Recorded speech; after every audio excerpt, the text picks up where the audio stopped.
Good afternoon, you ruddy lovely people. This is the dance. This is what our season comes down to. This is our biggest game in decades. This is the game. And in the words of Triple H, it's time to play the game. It's Bilbao, it's Wednesday, it's 8 p.m, it's Tottenham, it's Manchester United, it's the Europa League final 2025. Our first piece of European silverware since 1984 is on the horizon. Those 11 players wearing lily white this Wednesday in Spain have an opportunity to create memories for themselves and for us as a fan base that will never be forgotten. They have an opportunity to etch their names in history. Legacies can be created. This game means so much to everyone associated with this football club. I cannot state enough how much this means. I gave you my story about why this is going to be so important at the stadium with Dad, with Granddad. It's a real opportunity to witness something special. It really, really is. And please, Tottenham, don't let me down. I am weirdly confident for some reason. I really, really am. I don't know why, because our record in finals is pitiful. It really, really is. And the recent ones that I've seen haven't been great. 2019, 60 seconds in, we were out of it against Liverpool. 2021 against Manchester City, we held on for a lot of that game, but never really looked like scoring ourselves. And it was only a matter of time before City put one in the back of the onion bag, and they did around the 80th minute. So our recent record in finals hasn't been fantastic. But you're listening to Ange, you're listening to the players. These players, this manager who have let us down so many times this season. And they are so confident heading into this. So I'm looking at that quote, I always win things in my second season. I'm looking at the fact that Harry Kane has won the Bundesliga. Newcastle have won the Carabao Cup. People and teams that never win things are winning things. So call me superstitious all you like. But all of this is adding up in my brain to making me confident. And I really, really do believe it could happen this Wednesday. Heading into 2019, Liverpool were the favourites. Heading into this Wednesday, I genuinely believe it's 50-50. Both fan bases are trying to act like the other one is the favourite heading into this, but really both teams have been just as bad as each other in the Premier League, and both teams have been just as good as each other in the Europa League. Both teams in the Premier League, loss after loss after loss, horrific runs where we haven't won games, defensively shambolic, nothing up top. Whereas in the Europa League, both teams have constantly put in professional performances, looked dangerous up top, been solid at the back, and the managers have adapted. Look, two different teams.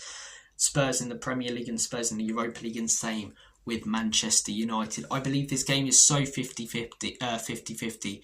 It really is unreal. I mean, we've beaten Manchester United 3 times this season, but form tends to go out the window in a final. And Manchester United do have that incredible record in finals. Even at their worst under Ten Hag, they won a couple of trophies. So, as I say, there are so many things that could make it go either way heading into this game. But I am confident. I truly do believe that we can pull this off. And in a horrific season, can achieve our biggest success since 1984. I would say that this is bigger than the FA Cup in 91, and it's 100% bigger than the Carabao Cups in 99 and in 2007/8.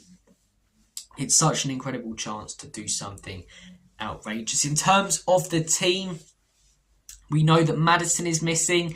That is definitely a weakness in our side, especially with Bruno being on the form that he has been. In the crap United team, he's been a shining star. We know there's no Kulusevski. Bergvall might be fit, so we don't have a number 10 really heading into this game. That's an advantage to Manchester United, but then I'm looking at De Ligt picking up a knock. I'm looking at their defence. I don't think it's fantastic, and whilst our defence in the Premier League has been pathetic, in the Europa League it's been very solid, and man for man, I think our defence is a lot better than them. Poro and Udogie out wide, playing as wing-backs like they should in the Europa League, have been absolutely excellent. In the words of Chris Eubank Jr. or Chris Eubank Sr., they have been stupendous, and Mickey van der Ven and Christian Romero have been such a solid centre-back partnership. And I'm looking up top, I think it's pretty even in all honesty. They've got Ahmad, we've got Solanke or Johnson. Those are the main sort of threats. And I'm looking at other players like Son, Højlund, Xerxes. I doubt that these players will be striking fear into the other team on the opposition. So both teams are so evenly matched. Both teams in the Premier have been as crap as each other, and both teams in the Europa League have been as good as each other. Some players from both teams are solid and have had a good season.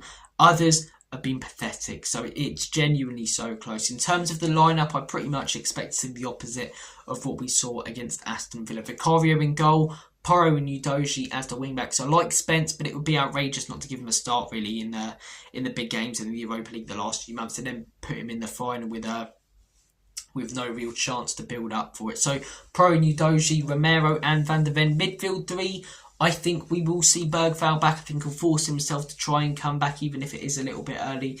You see that a lot with players in these finals. Sometimes it pays off, but we know sometimes if players rush themselves back for finals, they're pathetic on the pitch. Harry Kane in 2019 is a perfect example of that. So I do think we'll see Bergvall. I think Bissouma will start. I think he's been fantastic in the Europa League for us recently. And I'd probably expect to see Rodrigo Bentancur. I don't think we'll see Archie Gray in the sixth, and Sarr played against Villa. So I think that's the midfield that we see. And up top, I'm expecting to see Dominic Solanke, Brennan Johnson and Heung-min Son. There's a few shouts for Odobert in the 10. If Bergvall isn't available, I wouldn't be surprised if we see Odobert in the team. Maybe Son as the shadow striker, sort of filling up that sort of 10 role. But playing behind the 9, who's going to be Solanke. Or it could be Wilson Odobert in the number 10 and Son on the left. So I wouldn't be surprised to see Odobert. I would be surprised to see someone like a Sarr, someone like a Mikey Moore, someone like an Archie Gray, someone like a Matisse Tell, who I'm really not a fan of, start in this game. In terms of Man United, they've actually played quite a strong team against Chelsea and played a strong team against West Ham, so it will be similar to that. I think we'll see the likes of Ahmad start for them, Bruno Fernandes. I think he'll probably go with Xerxes, as he has done in quite a few Europa League games. Maguire's a big danger, you know. He's one of the biggest dangers for them from corners, set pieces. As I say, when Maguire's up there, he's been banging in the headers recently, so we've got to keep an eye on him. They're two danger men, I would say, Bruno Fernandes and Maguire, and it goes to show how lacking they are up top, that one of their biggest danger men is a centre-back. But the same could be said for us. Some of our danger men are our wing-backs. So both teams are so evenly tied. Whatever your opinions on a manager, whatever your opinions on a players, it's important now, and I've stated this countless times, to be 100% behind them this Wednesday, to give those boys representing this football club that we all love so much the best possible chance of pulling off something really special. Come on, you Spurs. Come on, Ange. Come on, every single one of those players. Go out there. I don't want to sound too cringy, but give it your all, give it your best, but go out there and smash into them, man. Go out there and batter them. I'm up for this game. I genuinely am. I haven't felt this emotional about Spurs in years, but this means so much. And what's been a crap season, it really, really would put a cherry on what's been a cake full of poo. And man, we need that cherry to cleanse our palates after what's been stuffed into them for most of this season. Score prediction, I don't think we'll see loads of goals. I'm going to go for a 1-0 Spurs win. I think both teams will be nervous at the beginning. I think United will probably be the better team in the first half. I do think we'll settle down defensively though, and I think they're probably more likely to concede than us. I'm going to say that Dominic Solanke scores.